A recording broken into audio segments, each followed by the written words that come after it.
आदरणीय दर्शक महानुभाव नमस्कार अभिवादन। आज तपाईहरु माझमा हामी विश्व होमियोपैथी दिवसको पावन उपलक्ष्यमा विशेष कार्यक्रम प्रस्तुत गर्न गइरहेका छौं। प्रत्येक वर्षको 10 तारिक अप्रेलको दिनलाई हामी वर्ल्ड होमियोपैथी डे को रूपमा पालन गर्दछौं र भारत सरकारले आयुष भनेर एउटा अलग्गै मन्त्रालय स्थापित गरिसकेको छ र जसभित्र हामीले 5 वटा पद्धतिहरूलाई यसमा समावेश गरेको पाउँदछौं। यसमध्येको एउटा हो होमियोपैथी र यी 5 वटालाई हामीले नामकरण गर्नु पर्दाखेरि एबाट आयुष, युबाट युनानी, योगा, आयुर्वेदा र होमियोपैथी यी पद्धतिहरू अन्तर्गत हाम्रो स्वास्थ्यको क्षेत्रमा लाभदायक उपचार पद्धतिहरू यसभित्र समावेश भएको हामी पाउँछौं र आज हामी यस महत्त्वपूर्ण दिनमा हामी होमियोपैथीमाथि पनि जानकारी प्रस्तुत गर्नेछौं र किन 10 तारिक अप्रेलको दिनमा विश्व होमियोपैथी दिवस पालन गरिन्छ यस विषयबारे पनि हामी प्रथममा तपाईलाई जानकारी पस्किनेछौं र यसको तमाम जानकारी दिनको निम्ति आज हामीसित हुनुहुन्छ सिक्किम सरकारको स्वास्थ्य विभाग अन्तर्गत रम्फू पीएचसी की हाम्रो होमियोपैथी की मेडिकल अफिसर डाक्टर मिलन प्रधान आज हामीसित हुनुहुन्छ। यहाँलाई स्वागत, नमस्ते। Thank you so much. र डाक्टर हजुर स्वयं आज होमियोपैथी को मेडिकल अफिसर यहाँ उपस्थित हुनुहुन्छ र आज हामी विश्व होमियोपैथी डे माथि यो चर्चा गर्दैछौँ र यो वर्ल्ड होमियोपैथी डे को महत्त्व के छ? फर्स्ट अफ अल है थ्यांक यू सो मच मलाई तपाईले इन्भाइट गर्नुभयो। अनि यो जुन चाहिँ 10th अप्रेलमा चाहिँ हामी वर्ल्ड होमियोपैथिक डे भनेर सेलिब्रेट गर्दछौँ एभ्री इयर है। अन्त मेन हामीले यो सेलिब्रेसन गर्नुको चाहिँ जुन चाहिँ हाम्रो फाउन्डर अफ होमियोपैथी हुनुहुन्छ है डाक्टर सामुएल हेनिमन, उहाँको बर्थ एनिभर्सरीको लगौलीकन चाहिँ हामी यो एभ्री इयरै वर्ल्ड होमियोपैथिक डे चाहिँ हामी सेलिब्रेट गर्छौँ। अच्छा, र हामी स्यामुएल हेनिमनलाई एउटा होमियोपैथीको संस्थापक पनि मान्दछौँ है। उहाँ एक वैज्ञानिक पनि हुनुहुन्थ्यो, एक विशेषज्ञ पनि हुनुहुन्थ्यो। उहाँले यसको आविष्कारको कामहरू पनि उहाँले धेरै गर्नुभएको हामीले इतिहासमा पढेका छौँ र त्यो क्रमदेखि उहाँ सायदै 1775 मा 1755 मा उहाँको जन्म भएको हामीले इतिहास पाएका छौँ है र 1700 शताब्दीको कुराहरू छ र आज हामी 21औं सदीमा आइपुग्दाखेरि पनि होमियोप्याथीको जुन अस्तित्व छ है यसको यथावत रहिआएको छ र यसका उपचार पद्धतिमाथि हामी कुरा गरौँ न। वास्तवमा जस्तो हामी आयुष मन्त्रालयभित्र जो कुराहरू पाउँछौँ जस्तो हामी योगाको कुरा गर्छौँ, आयुर्वेदको कुराहरू गर्छौँ है, युनानीको कुराहरू गर्छौँ र यतापट्टि होमियोपैथीको कुराहरू छ र होमियोपैथी चाहिँ कस्तो प्रकारको एउटा उपचार पद्धति हो त? हजुर, तपाईले भनिहाल्नुभयो है एउटा यो होमियोपैथी चाहिँ जस्तो कि यो Ayush ministry of Ayush government of इन्डियाकै एउटा अल्टरनेटिभ सिस्टम अफ मेडिसिन हो, वैकल्पिक उपचार पद्धति। हजुर, अल्टरनेटिभ सिस्टम अफ मेडिसिन भएकोले गर्दा जस्तो कि आयुर्वेदाहरू भन्नुहुन्छ त्यस्तै होमियोपैथी पनि यो under the umbrella of ministry of आयुषमै एउटा यो कम्प्याक्ट भएको एउटा अल्टरनेटिभ सिस्टम अफ मेडिसिन हो है। अनि अघि तपाईले भनिहाल्नुभयो जुन चाहिँ हाम्रो फाउन्डर डाक्टर सामुएल हेनिमन, उहाँ आफै पनि एउटा साइन्टिस्ट हुनुहुन्थ्यो अनि उहाँ एउटा मोडर्न मेडिसिन एउटा है एलोपेथिक प्र्याक्टिसनर पनि हुनुहुन्थ्यो अनि उहाँले नै एउटा यो होमियोपैथी भनेर नाम जुन चाहिँ उहाँको योमा चाहिँ सिमिलिया सिमिलेभियस क्युरेन्टर, it means like cures like है। हामीले चाहिँ यो हामीले होमियोपैथीमा चाहिँ के भन्छौँ भने हामीले आफ्नै इम्युनिटी चाहिँ स्ट्रङ राख्नु पर्यो किनभने हामीले आफैले चाहिँ आफैलाई मतलब we have to fight against हाम्रो डिजिजको लागि चाहिँ हाम्रो इम्युनिटी स्ट्रङ बनाउनुको लागि चाहिँ जुन चाहिँ होमियोपैथिकमा दबाईहरू हामी है दिन्छौँ पेसेन्टहरूलाई, जुन चाहिँ दबाईहरू हुन्छ त्यसमा चाहिँ के हुन्छ भने हामीले एकदमै स्मलर डोजमा दबाई दिन्छौँ सो द्याट पेसेन्टको आफ्नै इम्युनिटी चाहिँ उहाँहरूले त्यसमा चाहिँ एउटा ट्रिगर गरेर त्यही चाहिँ आफ्नो स्ट्रङ चाहिँ हुनु पर्यो to fight against the disease. अच्छा, जो शरीरको प्रतिरक्षण क्षमतालाई बिल्डअप गर्ने, यसलाई बढाउने काम चाहिँ हाम्रो शरीरभित्रै छ। अनि होमियोपैथीको सिद्धान्तमा पनि हामीले पढेका छौँ कि शरीरको रक्षा शरीरले नै गर्छ र शरीरको उपचार शरीरले नै गर्छ भन्ने कुराहरू पनि होमियोपैथीको सिद्धान्तमा छ भनिन्छ नि। हजुर, तपाईले एकदमै सही भन्नुभयो है। हाम्रो होमियोपैथीको मेन एउटा प्रिन्सिपलै भनौँ है सिमिलिया सिमिलेभियस क्युरेन्टर, जुन मैले भने लाइक क्योर्स लाइक। हामीले आफ्नो डिजिज फाइट गर्नुको लागि चाहिँ हाम्रो आफ्नै इम्युनिटीलाई चाहिँ पहिला बुस्ट गर्नु पर्यो। हामीले चाहिँ आफैले चाहिँ त्यो अब आफूलाई चाहिँ स्ट्रङ यति बनाउनु पर्यो कि आफ्नै कारणले चाहिँ हाम्रो इम्युनिटीको कारणले गर्दाखेरि चाहिँ वी क्यान फाइट है डिजिजहरूसँग चाहिँ हामीले फाइट गर्न सक्नु पर्यो। हजुर, अच्छा, यसको उपचारमा विभिन्न प्रकारका मानिसहरूमा दबाई सेवन गर्ने प्रचलन छ। जस्तो अधिकांश मानिसहरूले आयुर्वेदिक दबाई कतिले खालान्, कतिले होमियोपेथिक दबाईको सेवन हजुर, गर्ला। हजुर, हजुर। र आयुर्वेदिकलाई हेर्नुपर्दा हामीले प्राकृतिक पदार्थहरू, प्राकृतिक पौधाहरू, जडीबुटीहरूबाट दबाईहरू तयार भएको हामी पाउँछौँ भने होमियोप्याथीमा हामी देख्छौँ एउटा सानो सेतो गोली, सानोभन्दा सानो त्यस्ता देखिन्छ अघि। र यी दबाईहरूमा के भिन्नता छ त? हजुर, तपाईँले एकदमै सही क्वेसन गर्नुभयो है। अहिले हाम्रो सबैजना कन्फ्युजन चाहिँ त्यो सानो सानो ग्लोभ्युल्स, जुन चाहिँ ग्लोभ्युल्स भनिन्छ है, एकै किसिमको दबाई जस्तो देखिन्छ, तर त्यो दबाई चाहिँ होइन। मतलब एउटै दबाई चाहिँ होइन। जुन चाहिँ ग्लोभ्युल्स, त्यो सेतो सेतो भनिन्छ, त्यो चाहिँ एउटा ग्लोभ्युल्स, एउटा भेहिकल मात्रै हो जुनले चाहिँ दबाई दाना जस्तो मात्र देखिन्छ। त्यो चाहिँ खालि एउटा दबाई क्यारी गर्ने एउटा भेहिकल भन्छौँ हामी है, त्यो मात्रै हो। जुन चाहिँ त्यसमा हामीले दबाई मिक्स गर्छौँ त्यो चाहिँ डिफ्रेन्ट डिफ्रेन्ट दबाईहरू हुन्छ। वास्तवमा त्यो चाहिँ दबाई होइन? होइन, त्यो चाहिँ दबाई होइन। अच्छा, त्यो दबाईहरू मिश्रण गर्ने दबाईहरू चाहिँ अलग अलग छ? दबाई चाहिँ अलग अलगै छ। त्यो चाहिँ खालि जुन चाहिँ सेतो सेतो दाना भन्नुहुँदैछ त्यो चाहिँ खालि एउटा भेहिकल मात्रै हो जसले चाहिँ दबाई लिन्छ, तर दबाई चाहिँ डिफ्रेन्ट डिफ्रेन्ट नै हुन्छ। अच्छा, र त्यसलाई अलग प्रकारले तपाईँले पहिला बिमारको पत्तो लगाउनुहुन्छ, त्यस पछाडि उसलाई कुन दबाई दिनुपर्ने हो त्यो आधारमा त्यसको ड्रपहरू, मेडिसिन त्यसमा थप्नु पर्यो। हजुर। अच्छा, उपचार पद्धतिमा जस्तो हामीले एलोप्याथिकमा गयौँ भने पहिला डक्टरले, विशेषज्ञहरूले अब विभिन्न प्रकारको शरीरको एक्जामिन गर्नुहुन्छ, बिमारीलाई सोध्नुहुन्छ, अनि उहाँको शरीरको कतिलाई एक्सरे गर्नुपर्ने हो कि या अल्ट्रासाउन्ड गर्नुपर्ने हो कि या त अरू विभिन्न प्रकारका उपचारका व्यवस्थाहरू छन् त्यो गर्नुपर्ने देखिन्छ भने तपाईँहरूको उपचार पद्धति कस्तो छ? हजुर, हामीले चाहिँ के गर्छौँ भने पेसेन्ट जब आउनुहुन्छ पहिल्यै हामीले दबाई दिइहाल्दैनौँ। जस्तो तपाईँले भन्नुभयो है, पहिला त diagnosis of the disease it's one of the prime, सबै डक्टर्सहरूको एउटा हुन्छ कि डायग्नोसिस एक्चुअली के हो। त्यसमा चाहिँ अब हामीले विदाउट इन्भेस्टिगेसन हामीले दबाई दिनु सक्दैनौँ। त्यही कारण अब होमियोपेथी भन्दैमा, अल्टरनेटिभ सिस्टम अफ मेडिसिन भन्दैमा हामीले ब्लाइन्डली दबाई पनि दिइहाल्नु सक्दैनौँ। पहिला हामीले हेर्नु पर्यो, उहाँहरूको इन्भेस्टिगेसन सबै डायग्नोसिस गरेर एक्चुअली के भएको रहेछ त्यही अनुसारले हामीले दबाई दिनु सक्छौँ। अच्छा, अच्छा, हजुर। र जुन हाम्रो होमियोपेथिक उपचारहरूमा जुन एउटा पहिलो कुरा खानपानमा विशेष ध्यान दिनुपर्छ, यो दबाई सेवन गर्नुपर्दा भन्ने कुराहरू पनि हामी सुन्छौँ नि अघि, र कस्तो प्रकारको जीवनशैली हुनुपर्छ त? अब जीवनशैली भन्नुपर्दा एउटा खानपिनको कुरा गर्नुपर्दाखेरि चाहिँ अब कोही पनि पेसेन्ट है, कुनै पनि सिस्टम अफ मेडिसिन किन नहोस्, तर मेडिसिनले मात्रै चाहिँ एकदमै ठिक हुँदैन।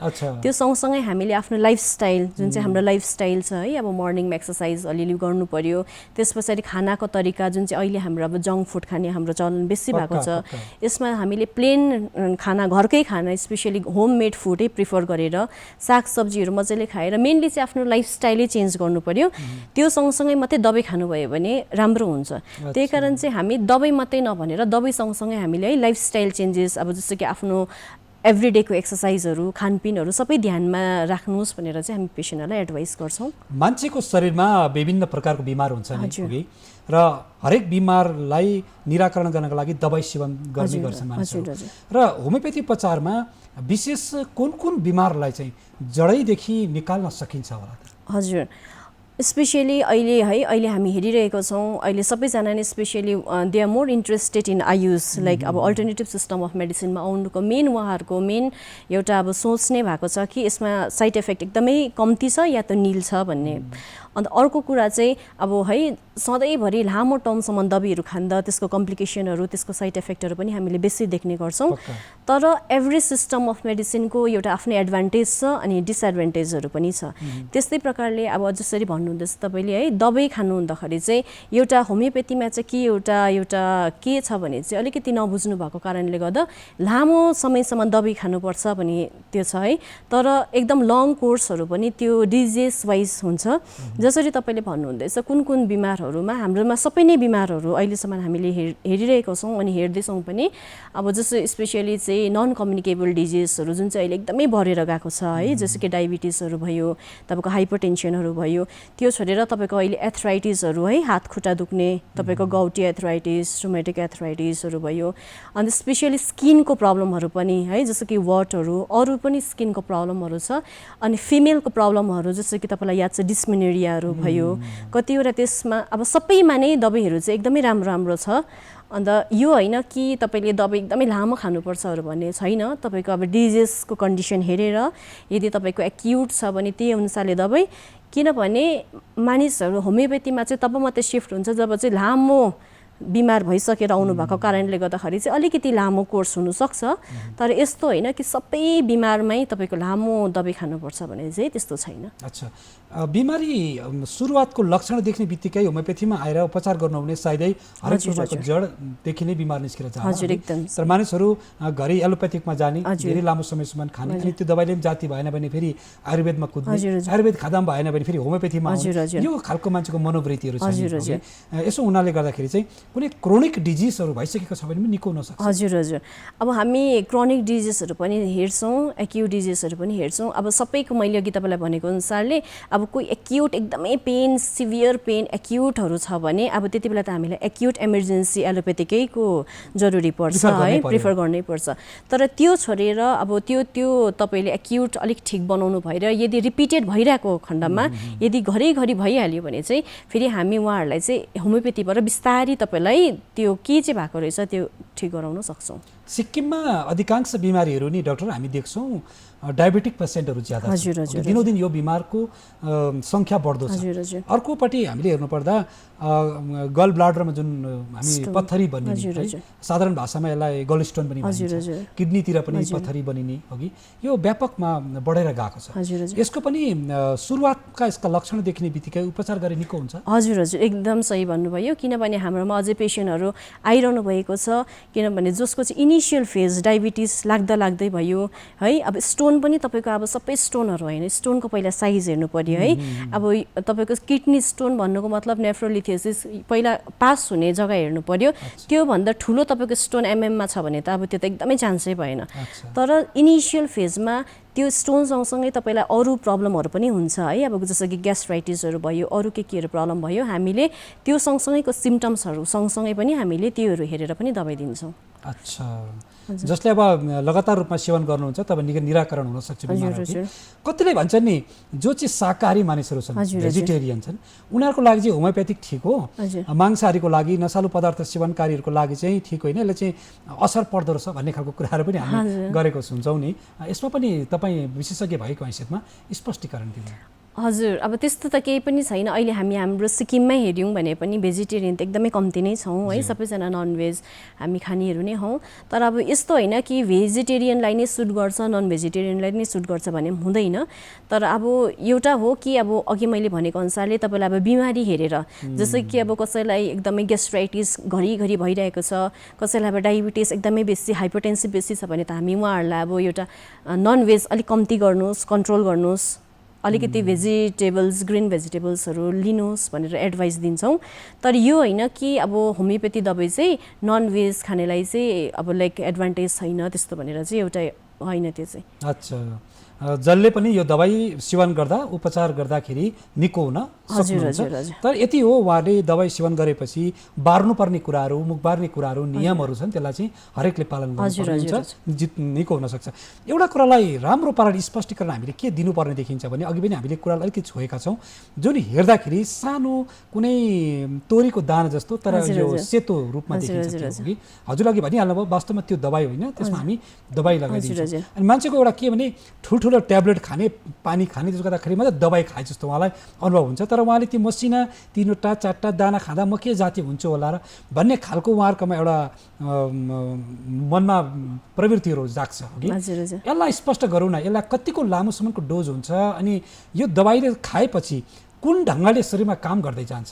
हजुर, तपाईँले है अघि यो हामीले अघिदेखि नै यही डिस्कस गरिरहेको छौँ, यो दबाई चाहिँ अब सानो सानो देखिन्छ भनेर।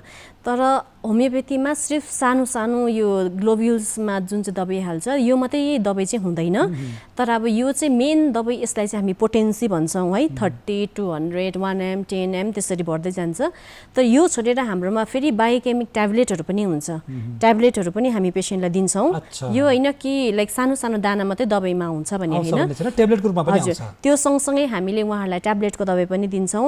अनि कति सिरपहरू पनि दिन्छौँ, जस्तो कि 1 चम्ची खानुपर्ने, बिहान बेलुका 1-1 चम्ची खानुपर्ने सिरपहरू हुन्छ, त्यो पनि दिन्छौँ। त्यो सँगसँगै हाम्रो एउटा मदर टिन्चर भन्ने हुन्छ दबाई, त्यो चाहिँ पानीमा मिक्स गरेर खानुपर्ने। यसको लागि चाहिँ हामीलाई सानो सानो दानाको जरुरत परेन, त्यो चाहिँ अब पोटेन्सी हामीले बिहान बेलुका पानीमा मिसाएर खानु पर्यो, 10 ड्रप्स 20 ड्रप्स गरेर, त्यसलाई चाहिँ हामी मदर टिन्चर भन्छौँ है। अनि सबैको मनमा चाहिँ एउटै छ कि होमियोपेथीमा चाहिँ खालि त्यो सानो सानो सेतो दाना मात्रै, मात्रै त्यो मात्रै पाइन्छ। चाहिँ होइन। अच्छा, हजुर। यो कुरालाई आज हामीले स्पष्ट पार्न सक्यौँ हाम्रा दर्शक महानुभाव अगाडि, हजुर, हजुर। ताकि उहाँहरूले वास्तवमा दबाई अन्य ढङ्गका दबाई पनि रहेछन् भन्ने कुरालाई आजको कार्यक्रमले हामीले स्पष्ट पार्न हजुर, हजुर। सकिरहेका छौँ। यी दबाई सम्पूर्ण रूपमा सुनिन्छ निःशुल्क उपलब्ध हुन्छ भन्ने हजुर, कुरा। हजुर। तपाईँले कुन कुन समयमा तपाईँहरूलाई भेट्न आउँदा मिल्छ र दबाईहरू उपलब्ध नभए कहीँ गएर किन्न मिल्छ? हजुर, अहिले चाहिँ अब है हाम्रो म्यान पावर अलिक कम्ती भएको कारणले गर्दा अहिले हाम्रो पिएचसीमा चाहिँ अब हामी एकजना मात्रै छौँ है। त्यही कारणले गर्दा हामी मन्डे टु स्याटरडे त हुन्छौँ एभाइलेबल, तर कोही बेला अब आफ्नै पर्सनल वर्क हुन्छ, कोही बेला अफिसियल वर्क हुन्छ है, सबैतिर जानु परेकोले कोही बेला अब एभाइलेबल हुँदैनौँ। तर म्याक्सिमम टाइम त हामी ओपिडी हुन्छौँ नै, अब कति दिन हुँदैनौँ। तर हामी त्यहाँ हुँदाखेरि चाहिँ अब जति बेसिक दबाईहरू छ त्यो त हाम्रो एकदमै गभर्मेन्ट सप्लाईबाट नै फ्रीमा छ। अच्छा, जति चाहिनुपर्ने दबाईहरू चाहिँ एकदमै फ्रीमा तपाईँहरूले पाउनुहुन्छ। अब कतिवटा दबाईहरू फ्री सप्लाईमा त्यही टाइममा एभाइलेबल है, अब हामीले भन्दा पनि कोही बेला हुँदैन दबाई, त्यो टाइममा चाहिँ अब उहाँहरूले अब कहीँबाट किनेर है, दबाई दोकानहरूबाट किनेर, अदरवाइज मेनली चाहिँ अब सिलगढीहरूबाट नै पेसेन्टहरूले ल्याएर देखाउनुहुन्छ उहाँहरूले है। त्यो ल्याएर एकपल्ट देखाउनु भएर फेरि त्यही अनुसारले सेवन गर्नु सक्नुहुन्छ। हजुर। कति हाम्रा बिमारीहरूको यस्तो आदत पनि हुन्छ कि डाक्टर, अब यतापट्टि एलोपेथिक दबाई खाइरहनु भएको छ, कसरी अब होइन होमियोपेथिकको दबाईले चाहिँ मलाई जाति भयो, यही प्रकारको समस्या थियो, त्यो खानाले मलाई ठिक भयो भनेर कोही अर्को व्यक्ति जो जाति भएको व्यक्ति हुनुहुन्छ उहाँले भने पनि उहाँले फेरि त्यो पनि म खानु पर्यो भन्ने खालको सोच राख्नुभयो भने एलोपेथिक र होमियोपेथिक दुइटै खानु मिल्छ? हजुर, खानु त मिल्छ, तर सँगसँगै नखानु भएको चाहिँ राम्रो हो। एटलिस्ट खानुभयो भने पनि अन्डर द सुपरभिजन है, अब राम्रोसँग डक्टरहरूलाई सोधेर कुन चाहिँ दबाई खानु हुँदैछ। अब यदि हाम्रोमा आउनुभयो भने पनि हामी त्यही भन्छौँ कि तपाईँले कुनै दबाई खानु हुँदैछ छैन, या त एलोपेथिक आयुर्वेदिक कुनै पनि दबाई खानु भएको छ छैन, या त कुन टाइममा हाम्रो दबाई खानुपर्ने हो, हामी उहाँहरूलाई त्यही टाइममा नै सम्झाउँछौँ। अच्छा, अच्छा, भरिसके एक पक्षकै दबाई खाइदिएमा अझै राम्रो। हजुर, अझै राम्रो हो। अघि एउटा व्यापक संसारको समस्या, आज विश्वको समस्या भनेको नशालु पदार्थको सेवन र यसबाट छुटकारा पाउनका लागि आज स्वास्थ्य विभागका अथवा भारत सरकारको स्वास्थ्य मन्त्रालय पनि चिन्तित छ। कसरी यसबाट हामीले हाम्रो नशालु पदार्थबाट हाम्रा युवा पिँढीहरूलाई भनौँ या जो पनि उमेरका मानिसहरूलाई यसबाट बाहिर राख्ने भन्ने कुराहरूमा, र यसको लागि होमियोपेथीले कतिसम्मको सहयोग गर्न सक्ला त? हजुर, जुन चाहिँ अहिले हामीले एभ्रिडेको न्युज एभ्रिडे हेरि नै रहेको छौँ यो ड्रग एडिक्सनको विषय लिएर है। अनि अघि पनि मैले तपाईँलाई भने हाम्रो होमियोपेथीमा चाहिँ अब एउटा तपाईँलाई एउटा ज्वरो आयो एउटै दबाई इज इक्वल टु, जस्तो कि एलोपेथिकमा ज्वरो आएको बित्तिकै प्यारासिटामोल भनेर सानो नानीदेखि माथि सबैलाई याद हुन्छ। त्यस्तै हाम्रोमा चाहिँ जस्तो कि अब डिजिएसको यो डिजिएसमा यही दबाई हो भनेर चाहिँ छैन। हामीले चाहिँ पहिला पेसेन्टलाई चाहिँ हामीले इन्डिभिजुअलाइजेसन अफ द केस भन्छ नि, जुन दबाई मलाई लाग्दैछ त्यो दबाई तपाईँलाई नलाग्नु सक्छ, थर्ड पर्सनलाई नलाग्नु सक्छ। पहिला हामीले पेसेन्टलाई चाहिँ उहाँहरूको पुरा इन्डिभिजुअलाइजेसन, उहाँ चाहिँ एकदम अलग्गैको हो, उहाँको मेन्टल प्लेन फिजिकल प्लेन सबै स्टडी गरेर चाहिँ, जसरी अघि तपाईँले ड्रग्सको एब्युजको कुरा गर्नुभयो है, पहिला हामी उहाँहरूलाई बुझ्छौँ उहाँहरूको फिजिकल केही प्रब्लम छ या त मेन्टल प्लेनमै उहाँहरू केही प्रब्लम भएर खानुहुँदैछ, त्योहरू बुझेर काउन्सिलिङको साथसाथमा फेरि उहाँहरूलाई हामी दबाई पनि दिन सक्छौँ। अच्छा, विशेष गरेर महिलाहरूमा हुने कतिपय छुट्टै बिमारीहरू पनि हुन्छ कि, र कति बेला मेन्स्ट्रुअल डिसअर्डरको प्रब्लमहरू हुन्छ। अर्को कुरा एनिमियाको समस्याहरू पनि छ। जस्तो अर्को अझै एउटा भनौँ कि एउटा गर्भवती आमा छ, उहाँलाई उपचार सुरु गर्नु छ, यी सबै उपचार सेवा छ? हजुर, हजुर।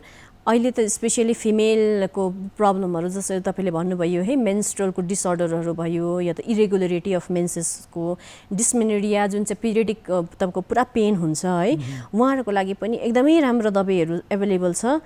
उहाँले अहिले है कतिजनाले त त्यो लिइरहनु पनि भएको छ। यसको लागि तपाईँले अब एभ्री डे दबाई लिनु जरुरत छैन, त्यही टाइम जुन चाहिँ तपाईँलाई पेन हुन्छ त्यतिको लागि पनि तपाईँले लिएर जानु सक्नुहुन्छ। अच्छा, गर्भवती आमाहरूको लागि पनि उपचार छ? हजुर, हजुर। जुन चाहिँ तपाईँले भन्नुहुँदैछ है एनिमिया, जुन चाहिँ है अहिले एनिमिया एकदमै बेसी भएर जाँदैछ, यसको लागि पनि सप्लिमेन्ट्सहरू तपाईँले लिन सक्नुहुन्छ। तर अघि मैले फर्स्टमा भनेको अनुसारले पहिला तपाईँको इन्भेस्टिगेसन, तपाईँको एचबी हेर्नु पर्यो है, उहाँहरूको हेमोग्लोबिनको लेभल कति छ त्यो हेर्नु पर्यो।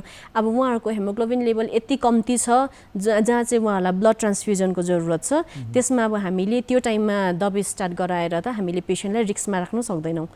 जुन टाइममा उहाँहरूलाई ब्लड ट्रान्सफ्युजनको जरुरत छ हामी गराउँछौँ, त्यसपछि पछाडि फेरि उहाँहरूको बिस्तारै जसरी बढाउनु पर्ने हो फेरि त्यो अनुसारले हामीले इन्भेस्टिगेसन रिपोर्ट हेरेर हामी डिसाइड गर्छौँ कि उहाँहरूलाई दबाई दिनुपर्ने हो या त रेफर गरेर उहाँहरूलाई लाइक ब्लड ट्रान्सफ्युजन गराउनु पर्ने हो। अच्छा म्याडम यो कोभिड-19 कोरोना भाइरसको सङ्क्रमणको अवस्थामा अहिले पनि हामी छौँ र यो स्थितिले संसारभरि नै एउटा बडा व्यापक स्थिति सृजना पनि गर्यो कि र जुन समयमा तालाबन्दीको समय थियो कि लकडाउनको समय थियो त्यतिखेर भारत सरकारले पनि आयुष मन्त्रालयको गाइडलाइनलाई पालन गरेर विभिन्न प्रकारका सेवाहरू उपलब्ध गराइएको थियो भने अहिले गएर यसका अब भ्याक्सिनेसनको कार्यक्रमहरू युद्धस्तरमा सञ्चालित छ भने होमियोप्याथीले यो कोरोना भाइरसलाई नियन्त्रणमा ल्याउनका लागि आफ्नो पक्षबाट कस्ता कार्यक्रम सञ्चालन गरेको छ? हजुर, जुन चाहिँ हामीलाई है गभर्मेन्ट अफ इन्डियाबाट नै एउटा डिरेक्सन भएको थियो जसमा चाहिँ हामीले हाम्रो सबैजनालाई बचाउनुको निम्ति चाहिँ जसरी social distancing, proper wearing of mask भयो, क्राउड एरियामा नजानुस्, त्यसको सँगसँगै आर्सेनिकम एल्बम 30 चाहिँ एकदमै वाइडली डिस्ट्रिब्युट हामीले यो चाहिँ एज ए प्रोफाइलेक्सिस है। अब म रम्फू भएको कारणले गर्दाखेरि हामीले रम्फूको चेकपोस्टदेखि लिएर स्क्रिनिङ सेन्टरदेखि लिएर क्वारेन्टाइन जहाँ पनि सेन्टरहरू छौँ हामी आफै गएर नै धेरै जग्गामा डिस्ट्रिब्युट गरेको छौँ। अनि अहिले पनि जतिजना हाम्रो ओपिडीमा आउनुहुँदैछ है कतिजना प्रोफाइलेक्सिसको लागि आर्सेनिकम एल्बम चाहिँ उहाँहरूले लिएर जानुहुँदैछ। यो औषधिले के काम गरिरहेको छ? हजुर, अघि मैले तपाईँलाई भने है जस्तै कि हामीलाई कोरोना यो कोभिडमा चाहिँ जुन चाहिँ सिम्टम्स आउँछ यो चाहिँ स्पेसली रेस्पिरेटरी अर्गनमा बेसी इफेक्टेड हुन्छ है। यो स्पेसली यसमा चाहिँ तपाईँको निमोनिया लाइक सिम्टम्स हुन्छ जस्तो कि सास फेर्नुमा साह्रो हुने, लाइक छातीहरू दुख्ने, रनिङ नोज, योहरू सबैको लागि चाहिँ तपाईँलाई अब इन्डिकेटेड यो आर्सेनिकम एल्बम 30 जुन चाहिँ अब यो डिरेक्सनमा चाहिँ हामीले यो उहाँहरूको सिम्टम्स हेरेर पहिला उहाँहरूलाई कस्तो सिम्टम्स छ, उहाँहरूलाई यो कोभिड-19कै सिम्टम्स देखा पर्दैछ जुन चाहिँ अब अहिले कमन सिम्टम्स सबैलाई याद छ, कफ, स्निज हुनु या त रेस्पिरेटरी डिस्ट्रेसहरू हुनु है, योहरू सबै तपाईँको सिमिलर टु कोभिड सिम्टम्स चाहिँ लाग्दैछ भने चाहिँ हामी उहाँहरूलाई प्रोफाइलेक्सिसको लागि चाहिँ आर्सेनिकम एल्बम 30 दिनुहुँदैछ। हजुर। अच्छा, र तपाईहरुमा यो दबाई जसले पनि सेवन गर्न चाहनुहुन्छ भने तपाईहरुमा सम्पर्क गर्नुहुन्छ। हजुर, एकदम हजुर। या सिक्किम राज्यमा जहाँ पनि आयुष मन्त्रालयका जति पनि अस्पतालहरू छन् त्यहाँ सम्पर्क गर्दाखेरि होमियोप्याथीबाट उहाँले पाउन सक्नुहुन्छ। अच्छा, र सिक्किम राज्यमा तपाईहरुमा कतिको मानिसहरू सम्पर्कमा आइराखेका छन् अनि विशेष गरेर के कस्ता प्रकारका बिमारहरूलाई विशेष होमियोप्याथीले हाम्रो सिक्किममा जरैदेखि उन्मूलन गर्नमा ठुलो सहयोग सिद्ध गरेको हो तपाईँ विषय भएको हैसियतमा जानकारी पाउनु भएको छ? हजुर, स्पेसली है तपाईँले आज मलाई यहाँ बोलाउनु भएर I can use this platform अझै पनि हाम्रो एवेरनेस है अझै पनि हाम्रो मानिसहरूमा चाहिँ एवेरनेस त्यो अझैसम्म पनि मलाई लागेको छैन त्यतिसम्म पुगिसकेको छ, उहाँहरूलाई याद हुन्छ है। अहिले चाहिँ अब उहाँहरूलाई चाहिँ यति याद हुनु पर्यो कि अहिले हाम्रोमा बास्केट अफ चोइस छ है, कतिजनालाई एलोपेथिक यो होइन कि होमियोपेथिकमै आएर खानुपर्छ भन्ने पनि छैन, एटलिस्ट उहाँहरूलाई याद हुनु पर्यो कि अल्टरनेटिभ सिस्टम अफ मेडिसिन पनि रहेछ भन्ने है। जब उहाँहरू हाम्रोमा आउनुहुन्छ हामी उहाँलाई राम्रोसँग बताउन सक्छौँ है। अहिले जतिजनाले जान्नुहुन्छ उहाँहरू त आइरहनु भएको छ तर कतिजना चाहिँ अझै पनि त्यसको डिप्राइभ्ड हुनुहुन्छ, उहाँहरूलाई याद छैन। अब जसरी अब हाम्रो सिक्किमभित्रै पनि तपाईँलाई अब 10 बेडेड आयुष हस्पिटल सिच्चेमा छ है, त्यही यादै छ। 50 बेडेड आयुष हस्पिटल तपाईँको गेजिङ क्योङसामा छ, त्यो छोडेर तपाईँको डिस्ट्रिक्ट हस्पिटलमा सबैमा तपाईँले होमियोपेथिक डक्टर, आयुर्वेदिक डक्टर भेट्न सक्नुहुन्छ, पिएचसी लेभलमा आएर भेट्न सक्नुहुन्छ। अनि कति क्वाइरिजहरू हुन्छ, अब कति जान्नु अझ इत्सुकता के कसो भन्नुभयो भने हाम्रोमा आउनुभयो भने हामी जहाँ जहाँ एभाइलेबल डक्टरहरू छौँ हामी सम्झाउँछौँ, बुझाउँछौँ, उहाँहरूलाई अझै पनि बुझ्नु जरुरत छ जस्तो मलाई लाग्छ अझै पनि। र हजुरले भन्नुभयो एउटा वैकल्पिक चिकित्सा पद्धतिमा हाम्रो होमियोप्याथी पनि पर्दछ जसले पनि विभिन्न प्रकारका बिमारहरूलाई निवारण गर्न सक्छ। एउटा फाइदाको कुरा भनेको साधारण गरिब जति पनि महानुभावहरू हुनुहुन्छ उहाँले निशुल्क दबाई पाउन सक्नुहुन्छ, उपचार निशुल्क पाउनुहुन्छ, ट्रिटमेन्ट निशुल्क हुन्छ भन्ने कुराहरू पनि हजुरले जनाइदिनु भयो र यसमा पनि उहाँले सम्पर्क गाँसिदिएको अति नै राम्रो पनि हुन्छ होला। र विशेष गरेर नशालु पदार्थ सेवनकारीहरूको लागि पनि एउटा अवसर छ जहाँ तपाईँले आएर उहाँहरूलाई विभिन्न प्रकारको सहयोगहरू प्रदान गर्न सक्नुहुन्छ। र नशालु पदार्थ सेवनकारीहरूको लागि भयो भने यतापट्टि मादक पदार्थ भन्छन् नि उहाँहरूको लागि पनि यस्ता खालका चिजहरूबाट वञ्चित राख्नका लागि तपाईँले अवेरनेसहरू उहाँहरूलाई पनि गराउँदै नै आउनु भएको छ। र तपाईँ जाँदा जाँदै हाम्रा दर्शक महानुभावलाई आजको यस महत्त्वपूर्ण दिनमा है वर्ल्ड होमियोप्याथी डेमा एक विशेषज्ञ भइसकेको हैसियतमा के सन्देश छोड्न चाहनुहुन्छ? हजुर, मैले भनिहालेँ है, आजको यो प्लेटफर्म म एकदमै राम्रो प्रकारले युज गर्दै उहाँहरूलाई यही भन्न चाहन्छु कि एटलिस्ट है तपाईँहरूलाई अब जुन चाहिँ अहिले आयुष भनेर चाहिँ पनि सुनिरहनु भएको छ है, आयुष भनेको चाहिँ एउटा अल्टरनेटिभ सिस्टम अफ मेडिसिन हो, जुनमा चाहिँ अब होमियोपेथी पनि एउटा पार्ट हो है आयुष। यो चाहिँ हामीले चाहिँ एटलिस्ट तपाईँहरूले फाइदा लिनुहोस्, यो बास्केट अफ चोइस छ है, चोइस तपाईँहरूको हो। एटलिस्ट तपाईँहरूले आएर के रहेछ कसो रहेछ भनेर अझै पनि एवेरनेस हुनु, अझै पनि बुझ्नु अनि अझै पनि फाइदा लिनु चाहिँ मलाई जरुरत छ जस्तै लाग्छ। त डाक्टर आज हामीसित आइदिनु भयो र महत्त्वपूर्ण विषयमा चर्चा गर्दै गर्दै हाम्रो कार्यक्रमको निर्धारित समय पुरा भएको छ। आदरणीय दर्शक महानुभाव, विशेष हामीले वर्ल्ड होमियोपेथी डेको पावन उपलक्ष्यमा आज होमियोपेथीको विशेषतामाथि पनि जानकारी दिने कोसिस गऱ्यौँ र होमियोपेथी एउटा वैकल्पिक उपचार पद्धति हो र जस अन्तर्गत तपाईँमा शरीरमा भएका जति प्रकारका बिमारहरू छन् ती बिमारहरूलाई पनि निराकरण गर्नका लागि यसले ठुलो सहयोग प्रदान गर्नेछ। यसर्थ सिक्किम राज्यमा पनि यसका आयुष अस्पतालहरू स्थापित छ, जस्तो गान्तोकमा पनि तपाईँले एसटिएनएम अस्पतालको नजिकमा त्यहाँ आयुष अस्पताल पाउनुहुन्छ र सिक्किमका जति पनि प्राथमिक स्वास्थ्य केन्द्र अर्थात् पिएचसी छन् त्यहाँ पनि यस्ता अस्पतालहरूको स्थापित गरिसकेको छ। त्यहाँ गएर पनि तपाईँहरूले सम्बन्ध जोड्न सक्नुहुन्छ। यसरी हाम्रो विशेषज्ञहरूसँग बसेर यसका उपचारहरू गर्नुहोस् अनि निःशुल्क उपचार तपाईँहरूका व्यवस्थापनमा जोडिएको छ र सेवा लिने हामी तपाईँहरूलाई यस कार्यक्रमबाट जानकारी दिँदै हाम्रो कार्यक्रम यतिमै स्थगित गर्न चाहन्छौँ। र डाक्टर आज यस महत्त्वपूर्ण कार्यक्रममा आइदिनु भयो र हामीलाई समय दिनुभयो, हाम्रो पक्षबाट धेरै धेरै धन्यवाद। Thank you.